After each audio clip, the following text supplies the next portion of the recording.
Bonjour belle âme, tu veux une nouvelle vie, alors il va falloir devenir une nouvelle version de toi. Pas juste penser différemment, vraiment être différemment.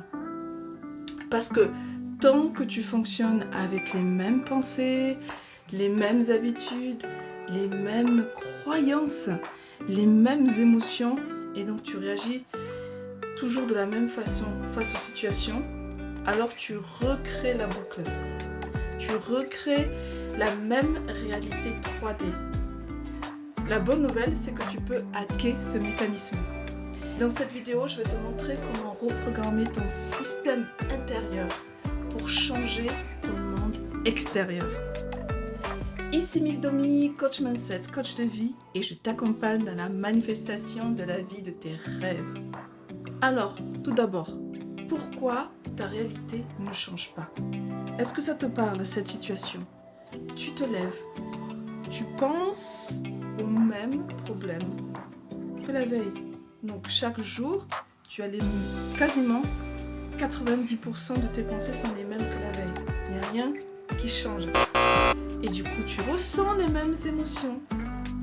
Que ce soit de la peur, du doute, de la frustration. Tu fais les mêmes choix du coup, guidés par ces émotions. Et qu'est-ce que tu obtiens? Les mêmes résultats. Tu vis les mêmes choses et ta réalité ne change pas. Ton cerveau, en fait, ton corps et ton énergie tournent en mode automatique à ce moment-là. Je vais te rassurer, ce n'est pas de ta faute. On a tous été programmés comme ça. C'est un programme basé sur ce que tu crois être vrai à propos de toi, des autres et de la vie en général. Donc, tout ce qui te semble, de ton point de vue, vrai, tu vas le vivre tel quel dans cette réalité 3D. C'est-à-dire que par exemple, si pour toi, chercher un travail et trouver un nouveau travail, c'est dur, forcément que ça sera dur. Et tant que tu ne changes pas ton programme intérieur, tu peux visualiser, méditer, affirmer, faire toutes les méthodes que tu veux, rien ne bougera. Si tu me découvres pour la première fois et que le sujet t'intéresse, alors like cette vidéo et tu peux supporter ma chaîne en t'abonnant tout de suite. Bon, revenons à notre sujet. Tout d'abord, je vais te parler d'une première clé super importante que tu dois comprendre et qui vient des enseignements de Dr. Joe Dispenza, qui dit que ta personnalité crée ta réalité personnelle. Ça, je le répète, ta personnalité crée ta réalité personnelle. Et ta personnalité, c'est fait de quoi? C'est fait de tes pensées quotidiennes, voilà ce qui tourne dans ta tête, tes émotions dominantes en fait. Pose-toi la question, quelles sont mes émotions qui dominent ma journée? Et c'est important de savoir le détecter. C'est fait de tes croyances inconscientes qui viennent de ton éducation, tes expériences, les études que tu as fait, où est-ce que tu as vécu. Et puis, c'est fait aussi de tes actions automatiques, ce qui te vient naturellement quand il y a une situation. Donc, si tu veux une nouvelle réalité, commence d'abord par hacker ton identité énergétique. Donc, chaque fois que tu choisis une nouvelle pensée, que tu refuses une émotion toxique, que tu agis en cohérence avec ton futur moi qui a déjà tout ce qu'il veut, tu envoies une nouvelle fréquence vers le champ quantique, le champ de toutes les possibilités. Et là, la 3D n'a pas d'autre choix que de s'aligner à cette nouvelle fréquence. Maintenant, tu vas me demander comment faire ça. Je vais te partager du coup la deuxième clé pour savoir comment changer ta personnalité en 4 étapes simples. Tout d'abord, change tes pensées.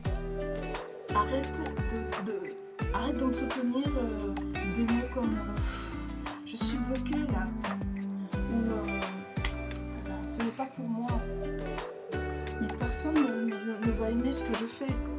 Choisis des pensées conscientes qui te nourrissent, même si au départ ton corps ne suit pas encore. Ensuite, observe tes émotions. Tu veux une réalité apaisée? ne plus nourrir des émotions qu'on pourrait appeler négatives, comme se fâcher rapidement, tu vois, ou avoir peur de tout ce qui peut se passer dans la vie, donc faire des scénarios catastrophes, ou ressentir du manque, tu vois, donc la colère, la peur, le manque, tout ça, il faut l'identifier, respirer quand ça arrive à nous, et tu transmutes, ok? Troisième étape, il faut aller dénicher en fait les croyances profondes. Tu sais, quand tu t'entends dire un peu je ne mérite pas vraiment ça, je pense pas que je ne suis pas capable. Ça vient de loin, ça vient des tripes, ça veut dire que c'est engrammé vraiment profondément. Mais tu n'es pas obligé d'y croire encore, ça c'est un choix maintenant de se dire ok, je sais que j'ai cette croyance aujourd'hui et tu peux choisir de te raconter de nouvelles histoires. Plus tu te racontes de nouvelles histoires positives de comment des choses se passent et plus tu vas y croire, ton cerveau va l'engrammer comme un nouveau programme en fait, c'est-à-dire on remplace l'autre par un programme qui nous sert. Voilà, il y a des croyances limitantes et puis il y a des croyances ressourçantes. Et quatrième étape, agis depuis ton futur moi. Pose-toi juste en fait cette question. Comment agirait cette version de moi-même dans le futur qui a déjà tout ce qu'elle veut? Comment elle agirait à chaque fois que tu ne sais pas comment faire, quelle action mener? Remets-toi juste dans cette version de toi, du futur toi, et pose-toi cette question. Et commence aujourd'hui, parce qu'il faut déjà incarner en fait cette personnalité, cette future version, pour que cette fréquence en fait, elle soit attirée dans le moment présent. Tu as compris? Donc, tu l'as bien compris. Ton ancienne réalité n'a aucun pouvoir sur toi si tu décides de ne plus t'identifier à cette ancienne version de toi. Ok ?